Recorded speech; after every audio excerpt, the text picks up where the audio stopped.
And this is really rough terrain. So what we'll do, you've seen, or you will see, hopefully, or both of us will see how the bike went, but we'll walk around here before I show the ride clip and just show you what it's like on foot, which is a lot better than, you know, just a bike going along, because you get a bit better idea. I mean, I think I went through this part here twice. That's a fairly steep grade up there where you go straight up, and I went right up that one and around it. So we'll just do a walk lap on this one around,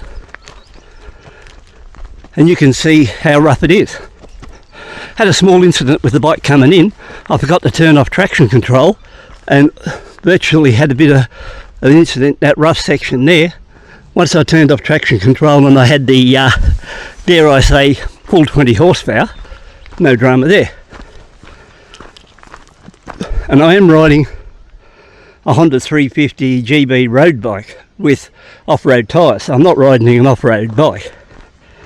So if you look at this section here, it come down here all right. And it's a fair drop into here. And it's even higher drop to come out, because most people I've seen testing these drones have been doing it on flat ground. But believe me, this isn't flat. It's rough, got a lot of coverage. So, you know, as it is now, probably hear me puffing a bit, but this is a fair climb up here. And especially when you get to this right hand bend here, and I come around here, and you can really feel the pressure on you now, especially with the motorcycle jacket on. Coming up to here, along here. And what about here, these two gum trees here either side where it come through here? So it missed that one, missed that. What about this overhead one here? All this for a $300 drone. Unreal how well it performed.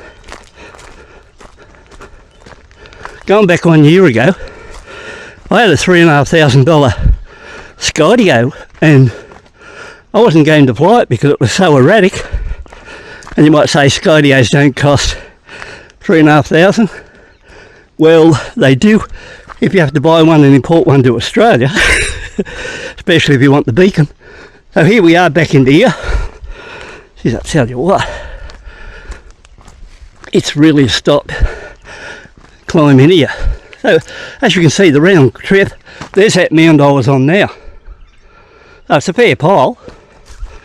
So I think if you're got your mind set out on one of these drones at this stage, I reckon if you see the video, my thoughts are it's worth buying.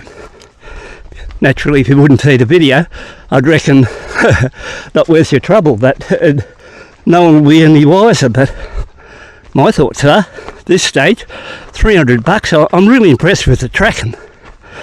And like I said, I had a Skydio with beacon on it, and it could track pretty quick. But when you throw a drone that costs you $3,500 Australian dollars up in the air, and it's flying fairly fast and erratic, I mean, for $300 there's not as much pressure on you. This is what happened when I come through here too. See, this is really a rough track all the way through. So I come down along there, got caught here, hit a couple of loose stones here, and the traction control just there kicked that one out, that one, and it kicked it again there. And then I realised I had traction control on,